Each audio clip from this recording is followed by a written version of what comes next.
মুর্শিদাবাদ জেলার রঘুনাথগঞ্জ ২ নম্বর ব্লকের সম্মতিনগর গ্রাম পঞ্চায়েতের অন্তর্গত কালীতলা এলকে উচ্চ বিদ্যালয় সংলগ্ন এবং কালীতলা প্রাথমিক বিদ্যালয়ের সামনে লালগোলা জঙ্গিপুর রাজ্য সড়কের পাশে আবর্জনা স্তূপ ফেলায় ভাগাড়ে পরিণত হয়েছে।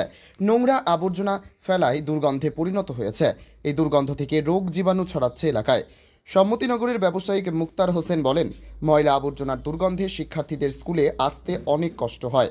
দিন দিন আশেপাশের পরিবেশ নষ্ট হচ্ছে। ময়লার দুর্গন্ধে শিক্ষার্থীরা অসুস্থ হয়ে পড়ছে।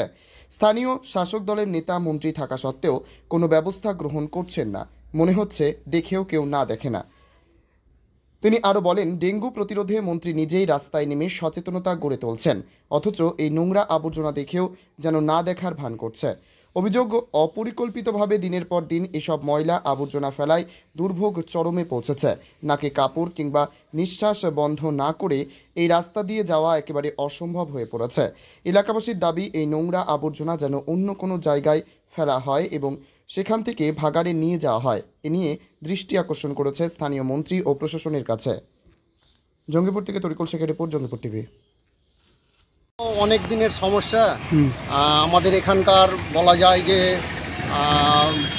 বিশেষ করে কালকেই দেখলাম ফেসবুকে আপনার নির্মল মুক্ত আমাদের পঞ্চায়েত মন্ত্রী সাহেব এবং প্রধান সাহেব সবাই কিন্তু সেখানকার ব্লিচিং পাউডার, এটা ডেঙ্গু মুক্ত আমাদের সমাজ করতে হবে। কিন্তু আমার মনে হয় যে সব থেকে রঘুনাথগঞ্জ 2 বিশেষ করে সেখানকার, তার মধ্যে বড় স্কুল কালীতলা হাই স্কুল এবং primary school Kalitala primary school, এর কাছাকাছি একেবারে মানে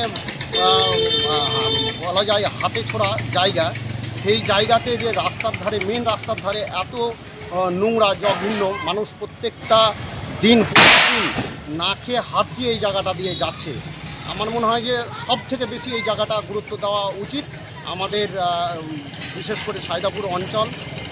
তথাপি আমাদের রঘুনাথগঞ্জ 2 যে বিডিও সাহেব আছে তার আমি দৃষ্টি আকর্ষণ করছি। আমরা দেখছি এখানে প্রাথমিক বিদ্যালয় রয়েছে, শিশু বিকাশ প্রকল্প রয়েছে, আইসিডিএস সেন্টার, এবং ছাত্রছাত্রী এখানে প্রায় 4,000-5,000 ছাত্রছাত্রী লেখাপড়া করে। তারা কীভাবে যাতায়াত করে?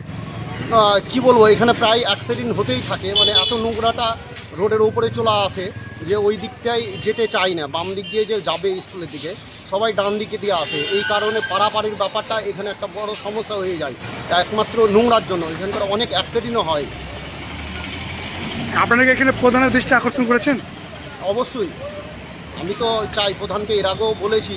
এর আগে প্রধান সাহেব আমাদের এখান করে জিসিপি দিয়ে পরিষ্কার করে সরিয়েছে, কিন্তু আমার মনে বলে যে এই জায়গাটা বারবার করার পরেও এটা মানে অনেক দিন থেকে, পূর্বে প্রায় কয়েক বছর থেকে এই জায়গাটার সমস্যা।